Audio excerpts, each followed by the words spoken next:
This is so fun.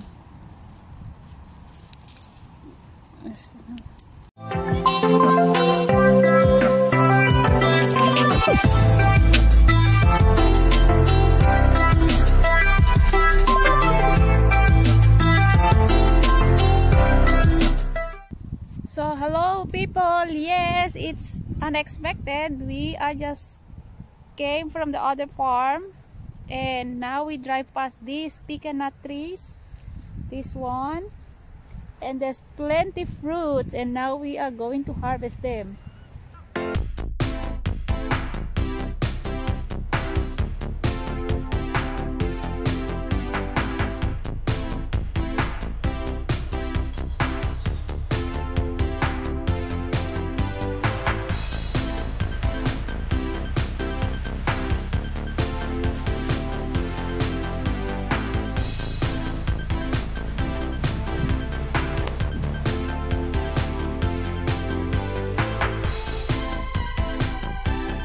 So this is a pecan nut fruit, that one. So these green things, it's not ready yet, but those things about to ready, that one. So let me show you. So like this one,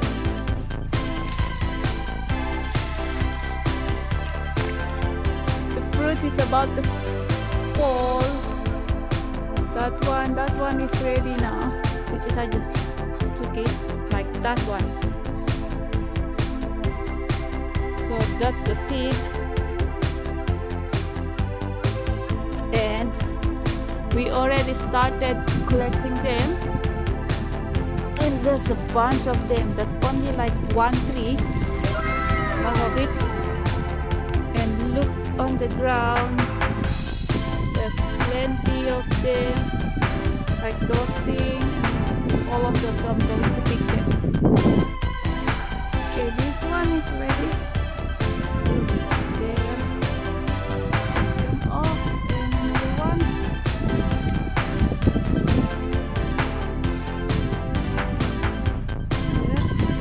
So it's actually like a shell of coconut.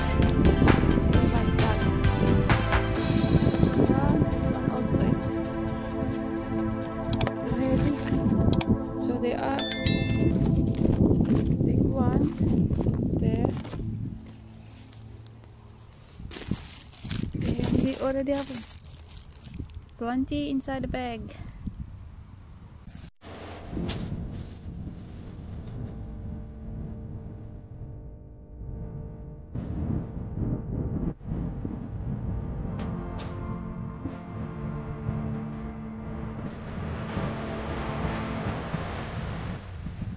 So that's a small tree, and there's another one who's picking up, and all that area it's a pecan nut tree, so plenty more to go. I think we're gonna fill up this sack full of pecan nuts.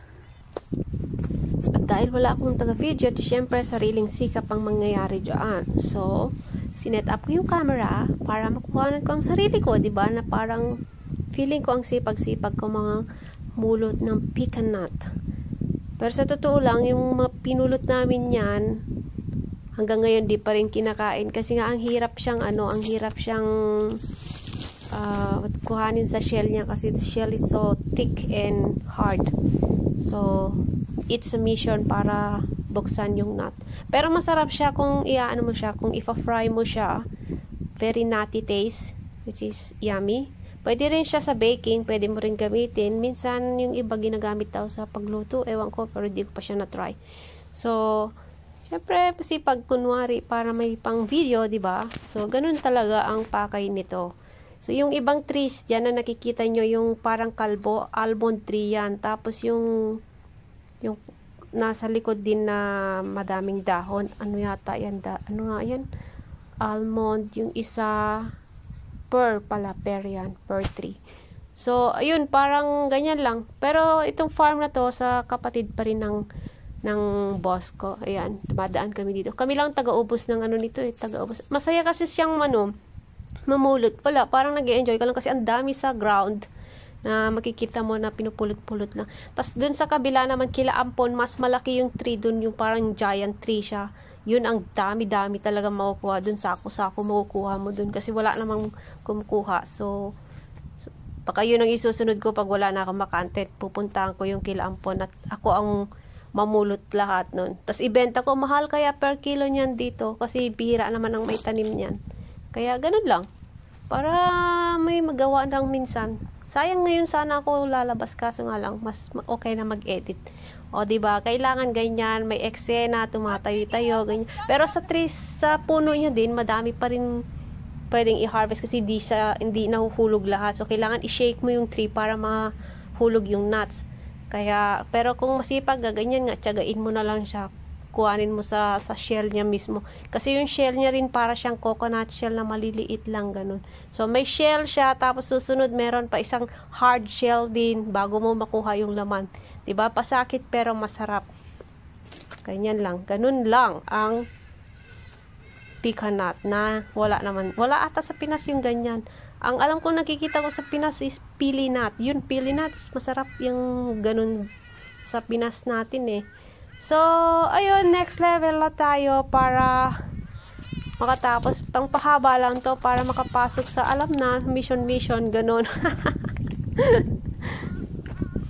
O, napansin nyo, ang sexy ng katawan ko na, o, mag-inggit dyan ng mga matataba kong kaibigan. Wala, gusto ko lang kayong asarin kasi nga, di ba, sexy nga ako, di ba? Kawawa naman mga kaibigan kong matataba dyan, lalo yung malalakas magmukbang. O, sa mga matataba kong kaibigan, gusto nyo bang mag-diet? O, kumain kayo ng damo, o di kaya kumain kayo ng dahon ng puno para pumayat kayo, di ba? Para matulad kayo sa sexy kong katawan, o, di ba? Ay, nako, mainggit kayo sa ganda ng katawan ko. Wala man dede, maganda man ang katawan, di ba? Oh, alam ko yung mga kaibigan kung nanonood dyan, gigil na, di ba, sa ganda ng sa sexy ng katawan ko dyan. Sexy talaga ako sa katawan ko. Ay, naku, kawawa talaga itong mga matataba kong kaibigan. Mainggit kayo sa katawan kong yan, o, di ba? Ganyan dapat mag-video, yung nakikita yung yung kaseksihan, o, di ba? Ganyan, pinapakita yan para yung mga kaibigan mo mainggit talaga sila sa akin. Kawawa naman talaga sila. Naawa man ako sa kanila, pero hayaan mo silang mainggit sa akin, no, di ba?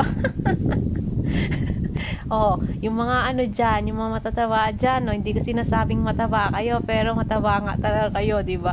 Eh, walang problema kung maliit ang dede, basta maganda yung katawan. Mainggit kayo, bahala kayo dyan.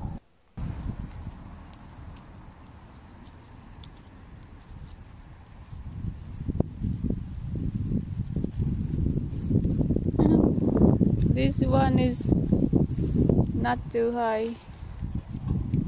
Baba lang. Oh, this one it's plenty. Baba. Ayan.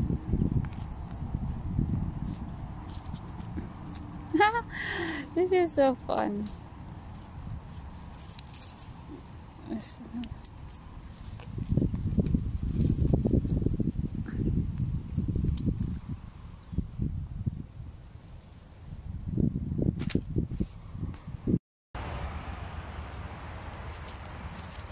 I found a cute frog, tiny one. There. It's hiding inside the shell of the pecan nut. It's so cute. I hope you're not jumping on me. There.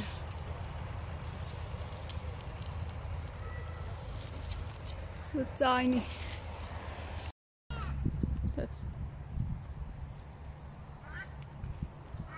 It's blurry. There you go.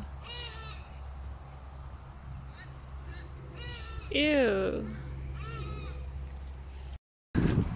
So how's your harvest bag? Let me see. There's like a half of the bag. There's plenty on the ground. Look at those things. Ew, that's a lot. Yeah, got a lot. Yeah.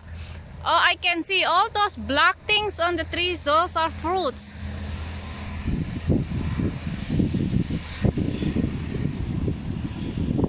So, pinakita ko sa inyo kung paano mag-harvest ng pecan nuts from the trees, which is supposed to be not like that. You should just wait until when they falling from the trees. Ang arty-arty ko naman ngayon. Yang nakikita yung, hindi siya pimple, ewan ko kung anong kagat. Nung, kailan ba yun? Nung last week? Last week pa to eh. Buong para siyang namaga. Kanya, mas lalo naging singkit. So anyway, we back to pecan nut issue. So, ipapakita ko. So, bali, ito yung, ano ba yung itsura ko? So, yan yung itsura ng pecan nuts, di ba? Yan, from the shell pa yan. Tapos, wala kasi akong, nutcracker. So, ginamit ko yung golf ball. Kasi matigas siya at mabigat. So, hampasin mo lang siya. Tapos, pagka, binasag mo kasi matigas yung shell niya. Ganyan siya, oh. Ayan, ganyan na siya, di ba? So, matigas kasi to. So, ganyan ang itsura niya. Wow, ang galing ko. Hindi ko siya nabasag. Ayan, natanggal ko siyang buo. So, ganito ang laman ng pecan nut. Para siyang pipi. Kasi pagka magkadikit yan, ganyan siya, oh. Ganyan siya. Ayan, oh, ganyan siya. Ganyan. So, ayan na siya din from the shell. So, nakabasag ako ng iba kanina. Ayan yan na yung tsura niya. Pero kasi yung shells niya, ito, ang tigas. Ganyan, oh, marinig, oh, di ba? Ang tigas-tigas. Ayan. Pero ang lasa naman niya, para siyang, para rin siyang peanuts. Ayan, pagka, crunchy. So, pwede mo siya kaining raw na ganito lang. Which is, ba, sarap. Siya, parang, may lasang konting gata, parang ganun. So, ayun lang. Yun yung pecan nut from the shell, and yan yung kanyang laman ng pecan nuts. Ayan. Ayan siya, oh. Diba? So, yun lang. So, pinakita ko lang sa inyo kung ano ang itsura. And, dyan po nagtatapos ang ating video. And thank you for watching. Bye!